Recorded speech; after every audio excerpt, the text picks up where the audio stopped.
Allah, ampuni saya. Jadi istighfar itu upaya biar bisa tobat, tolabul maghfirah, doa. Istighfar itu doa. Ya Allah, tolong ampuni saya. Dan tidak sia-sia. Allah janjikan akan diampuni. Allah janjikan akan diberi. Allah janjikan akan diberi solusi. Kan enak. Makanya orang-orang soleh itu kalau dimintai solusi untuk masalah-masalah, gak pernah ngasih nasihat banyak-banyak. Ada orang datang. Oh zaman sekarang kan datang, Masya Allah. Ustadz, anak saya Ustadz, Masya Allah, susah diatur. Berani sama orang tua. Bla bla bla bla bla. Kita ini Ustadznya, kita ini sok pinter. Ya Bapak ini kalau jadi orang tua harus tahu cara nasihatin anak. Bapak harus berakhlak yang mulia sama anak. Dawa, tambah sindikan ini stres kok. Aku sing disalahno ya. Stres. Kalau orang-orang dulu gak begitu. Datang satu orang ngeluhkan anak saya, suami saya, istri saya. Itu dikasih solusinya bukan nasihat. Tapi disuruh amal. Kamu istighfar 10.000 kali. Istighfari dosa-dosamu. Beres nanti urusan anak sama istrimu, sama suamimu. Beres. Karena tidak ada hal-hal yang hil-hil tadi itu. Yang ruwet-ruwet tadi itu. Kecuali karena kitanya punya sesuatu yang gak beres dengan Allah subhanahu wa ta'ala. Wujud kita sehebat apapun, kalau ada yang gak beres sama Allah ta'ala, maka Allah akan mengingatkan kita lewat makhluk-makhluknya yang lain. Makanya dikatakan siapa ngalami yang gak enak, itu kan menghapus dosa. Lah apa pengen toh dosanya dihapus pakai kejeduk tembok 200 kali. Na'udzubillah min dzalik. Apa ya pengen dosanya itu dihapus dengan diomeli istri tiap hari. Apa ya pengen dosanya dihapus dengan diperenguti suami setiap pagi. Kan yang gak enak. Kan ya enak toh, pagi kok lihat suami mesem ya. Pulang kantor lihat istri kok nyiapkan teh sama senyum. Itu kan nikmatnya luar biasa. Ketemu anaknya apa? Ayah, ngerangkul kan enak. Bukan anak dipanggil, "Nak, siapa kamu?" Gak kenal, loro hati dia. Sakit ya, na'udzubillah min dzalik. Lah gimana caranya biar bisa seperti itu? Caranya jangan suka nyalahin orang lain. Jangan suka menyalahkan keadaan.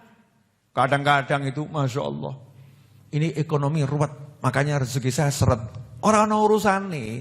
Semut itu gak pernah urusan sama ekonomi.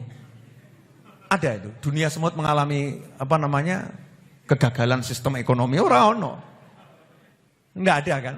Semut tuh hidup dimanapun kok bisa dapat rezeki. Betul atau betul? Mau sawamu kalah mbak semut. Kenapa kok kita nggak bisa jadi seperti semut? Sebetulnya bisa. Semut taat kok, nggak ruwet. Taat sama Allah Ta'ala. Semut nggak pernah nyalah-nyalahin orang lain, nggak pernah nyalahkan keadaan. Dia jalani kehidupan sesuai perintahnya Allah Ta'ala. Ya hidupnya enak. Makanya kalau kita pengen selesai masalah kita apapun, jangan nyalahin orang, nyalahin sana, nyalahin sana, nyalahin sana, nyalahin keadaan. Enggak. Semua yang ada di sekitar kita ini Allah kasih untuk mengingatkan kita. Allah kasih untuk membersihkan kita. Allah kasih untuk naikkan derajat kita. Nah kalau kita pengen yang enak, ya gampang caranya. Biar kamu gak ngalamin yang itu, maka bereskan dirimu sendiri, selesai. Makanya para wali itu sampai bisa tahu, wah ini kok kuda saya mogok ini ya. Kudanya mogok. Bukan cuma mobil, kuda mogok. Ada loh kuda itu apa? Gak mau jalan tuh. Ngambek-ngambek ya, kuda ngambek ya. Istilahnya apa itu? Saya gak punya kuda soalnya. Ya kudanya ngambek, disuruh jalan, gak mau jalan itu kan. Terus kalau jalan sama loncat-loncat, bedal-bedal, perangainya gak jinak tiba-tiba. Itu para wali ngomong, saya tahu ini sebabnya karena apa? Karena tadi ada zikir saya yang belum saya baca, lupa belum kebaca. Jadi enggak nyalakan kudanya, kuda kamu kurang ajar, kok ngambek kamu ya? Enggak, langsung ngecek dirinya. Awakku ki sing salah apa? Apa yang salah? Oh, biasanya saya baca Yasin jam sekian. Ini Yasin belum saya baca. Oh, saya biasanya sedekah begini. Hari ini saya enggak sedekah. Jadi yang dipikir tuh itu. Orang-orang soleh. Lah kita ini sudah banyak salah, enggak mikir salah. Bojo ngamuk. Wedok kayak ngono. As. Jolke. Ngaco gitu kan ya. Suaminya galak. Orang kok temperamen begitu. Tidak seperti Habib Novel, murah senyum. Wah, tambah ngamuk gitu ya. Banding-bandingkan gitu.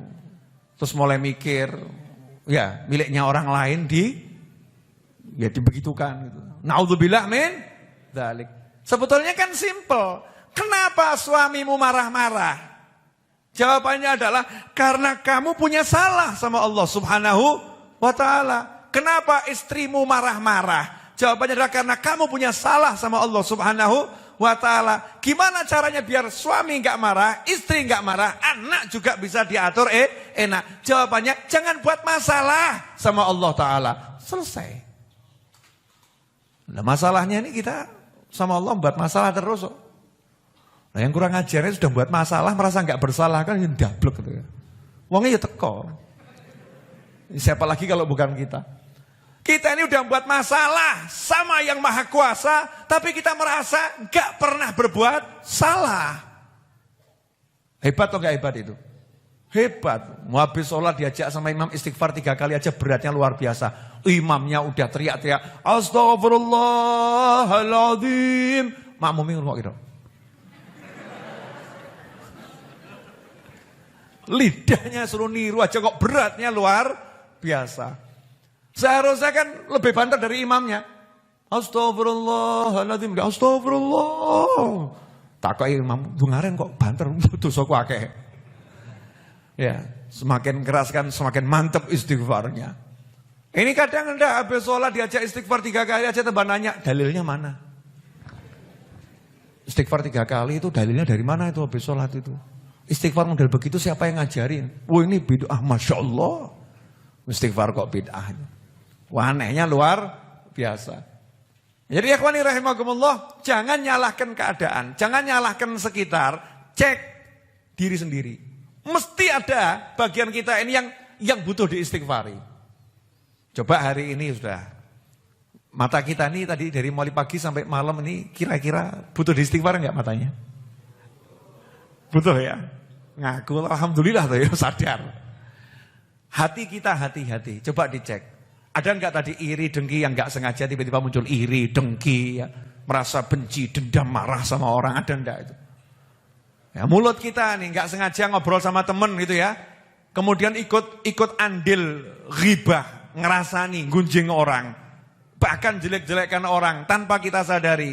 Tangan kita nih di handphone yang cilik tuh handphone tuh Masya Allah. Tapi kita enggak sadar ngirim pesan-pesan yang di situ ada hal-hal yang diharamkan sama Allah Subhanahu wa ta'ala.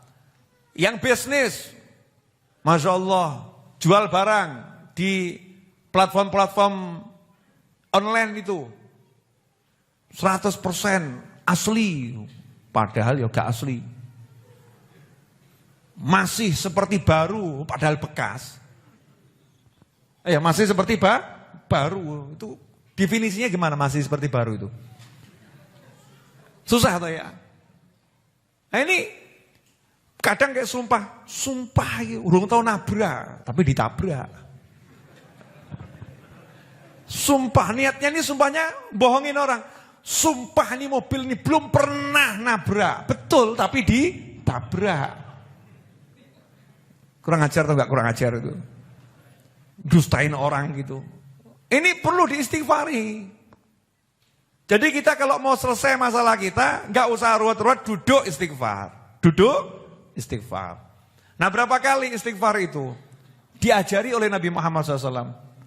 Siapa yang pagi istighfar 70 kali, malam istighfar 70 kali, maka dia tidak akan dicatat dalam kelompok manusia yang pandai berdusta dan tidak dicatat dalam kelompok manusia yang lalai.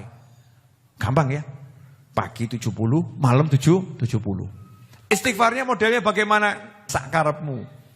Nah kita ini kan minat du'afa, orang-orang lemah. Biasanya kan